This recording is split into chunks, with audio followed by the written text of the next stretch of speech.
Hello, welcome. My name's Katie. I'm calling this Soul School.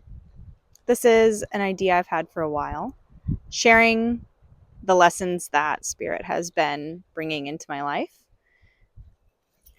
I'm on a journey personally of growth, self discovery, learning to love myself, learning to love others unconditionally, learning what unconditional love is.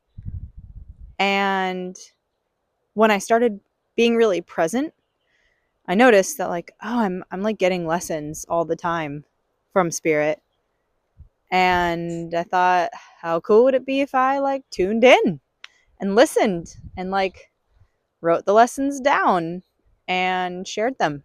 So that's what we're trying here. I'm going to try this today. I'm going to share some of my lessons. This week, I'm calling Mirrored Reflection. This week, a couple of pieces have come through as my own personal lessons. And the biggest piece, which I have learned before and always need reminders, is when we are not in alignment, we feel pain. When we're in alignment, we feel peace. It's like that simple. And Abraham Hicks talks about this all the time. When we feel pain, we're not connected with ourselves. We're out of alignment. So everything is frequency, everything is energy. And when we can find balance, when we can find harmony with the frequency, we feel peace, we feel ease, we feel fulfilled. And oftentimes we don't feel peace. More often than not, we feel pain, which is really interesting. You would think that our normal state would be peace, but it's not. Our normal state is pain. I mean, if we just look back just a couple of centuries, there's just been war and depression and war and pain and sorrow, and it's a struggle to find peace. It's truly an active practice to be in a state of peace where fear has really become our comfort zone. Anyway, the lesson is that people that come into your life are a mirror of you. They reflect a piece of you. And we learn this from pain or peace. And when you meet somebody, and if they invoke an emotion of pain within you, that's a mirror reflection of something in you that's not in harmony. Because if we follow the laws of attraction, which Abraham Hicks also teaches, like attracts like, I couldn't attract this mirror into my life if I wasn't holding that frequency within me. Now, if somebody comes in and they show you peace, knowing that, okay, they're reflecting a piece of peace that's within me. This has just been really interesting the more that I open up to it, because you can get a mirror from anybody. It could be from a stranger, from your friend, from a romantic partner, from your family member. And you won't see them unless you're present. So you have to be in the present moment to be able to really see the mirror, which is also so fascinating because most of the time we're not in the present. Most of the time our brains are living in the past or they're living in the future, because that's what feels safe, is the mind's stories. The present moment is peace. And if our brains aren't familiar with peace, if peace doesn't feel safe, then our brains want to go back to what feels safe, which is pain, chaos, fear. So all of this has just been such an interesting lesson this week, and I have seen this in so many ways and in so many people.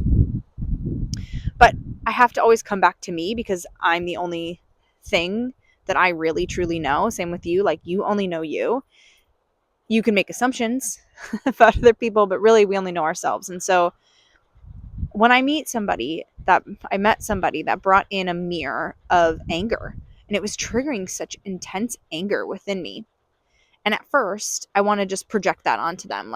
Oh, it's your fault I'm angry. You're the reason I'm angry. If you would just change, then I wouldn't be angry. But really, the mirror is on me. I wouldn't be feeling the pain if it wasn't within me.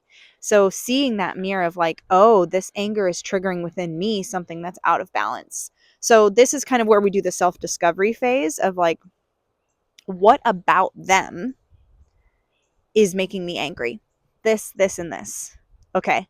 Now I have to look at myself. Does this, and this reflect within myself? And where in myself am I not addressing those things? Am I ignoring those things? Or like, for example, like, I'm just going to continue to use my life. The anger was triggered from like just being like a coward, not having courage. And when finally spirit like smacked me in the face in the present moment with this message from another mirror of me not having courage. I mean, like showing up right now in front of this camera is like terrifying. But for me having the courage of like doing the things that I have been thinking about for so long, like taking the leap. And it was such a loud mirror in my face. Like the anger was so intense. And that shows you, right? The more intensity of the emotion, the more it's like on the surface of you, like it needs to be dealt with, it needs to be addressed. So, what a beautiful lesson week 17 of year 2025 has brought me. And I'm wondering if this resonates at all with you, about mirrors, reflections, if you notice people trigger certain emotions in you, and if you notice like a shift in intensity, like parents tend to trigger like really intense because we have lots of deep wounding with them, and familial patterning, and that's a lesson for another day. But just kind of scan your life and notice like who is a mirror for me, and like what emotions are they reflecting back within me, because we can tend to learn a lot from that about ourselves. And that's kind of what this whole work is for, and like why I'm in SoulSkool is to like learn more about myself and how can I show up and be a better being and just hold more love for myself and for everything else around us, because we are all connected. So yeah, I would love to hear in the comments, if you've noticed anything with mirrors and how they're showing up for you, and if you have a dog that's obsessed with a frisbee like Rose is. Thanks for joining me, and I hope that this was able to just sprinkle a little bit of love and awareness into your life. Sending you big love.